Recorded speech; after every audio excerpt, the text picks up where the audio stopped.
Hello viewers, வணக்கம் and welcome back to my channel. ஏடி சீரியலுடைய இன்றைக்கி எபிசோடுக்கான ப்ரொமோ என்ன அப்படின்றத பார்க்கலாம். இந்திராணி கோர்ட்டுக்கு போயிருக்காங்க. இவங்களுடைய டிவோர்ஸ் கேஸ் இன்றைக்கி தான் ஹியரிங் வருது. செலியன் எனக்கு இந்த விவாகரத்தில் இஷ்டம் இல்லை, சேர்ந்து வாழணும்னு ஆசைப்படுறேன்னு சொல்ல, என்னம்மா அவர் இப்படி சொல்கிறாரு அப்படின்னு இந்திராணி கிட்டே கேட்க, அவர் கூட சேர்ந்து வாழ்ந்ததெல்லாம் போதும், எனக்கு அவர்கிட்ட இருந்து எவ்வளோ சீக்கிரம் டிவோர்ஸ் எனக்கு கொடுக்க முடியுமோ கொடுங்கன்னு ஜட்ஜுக்கிட்ட கேட்க, ஜட்ஜ் ரெண்டு பக்கமும் தீர விசாரிச்சுட்டு ஒரு தீர்ப்பை வந்து சொல்கிறாங்க. என்ன அப்படின்னு பார்த்தீங்கன்னா, ஒரு 6 மாதம் 2 பேரும் சேர்ந்து வாழுங்கன்னு சொல்லிட்டாங்க. அப்படி சேர்ந்து வாழ்றாந்தா நான் அவங்க வீட்டில் இருக்கணும்ல அப்படின்னு செலியன் என்ன பண்ணுறாங்க, இந்திராணி வீட்டுக்கு போயிட்டாங்க. வீட்டுக்கு போன இந்திராணி குடிக்க ஒரு காஃபி வேணும் அப்படின்னு சொல்ல, இங்கே செலியன் கொண்டு வந்து கொடுக்க, செலியனை பார்த்ததும் கோவப்பட்ட இந்திராணி கையில் வாங்கின காஃபி கப்பை கீழே போட்டு உடைக்கிறாங்க. அப்போது வீட்டுக்கு இன்ஸ்பெக்டர் வராரு.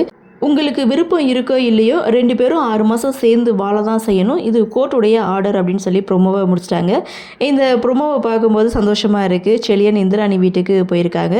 இனி பாவை கூட அதிக நேரம் டைம் ஸ்பெண்ட் பண்ணுவாங்க. அதே சமயம் செலியனை விரட்டுறதுக்காக செலியன் இந்திராணி இவங்க 2 பேரையும் ஒன்று சேர விடக்கூடாது அப்படின்றதுக்காக செல்வநாயகி இன்னும் அதிகமாக திட்டத்தை போடுவாங்க.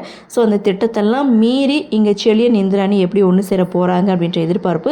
சரி, என்ன நடக்குது, என்ன மாதிரியான சுவாரஸ்யத்தோடு கதைக்கள நகர்வை கொண்டு வராங்க அப்படின்றத நாமளும் பொறுத்திருந்து பார்க்கலாம். இந்த ப்ரோமோ பற்றின உங்களுடைய கருத்தை வழக்கம் போல கமெண்ட் செக்ஷனில் பதிவு பண்ணுங்கள்.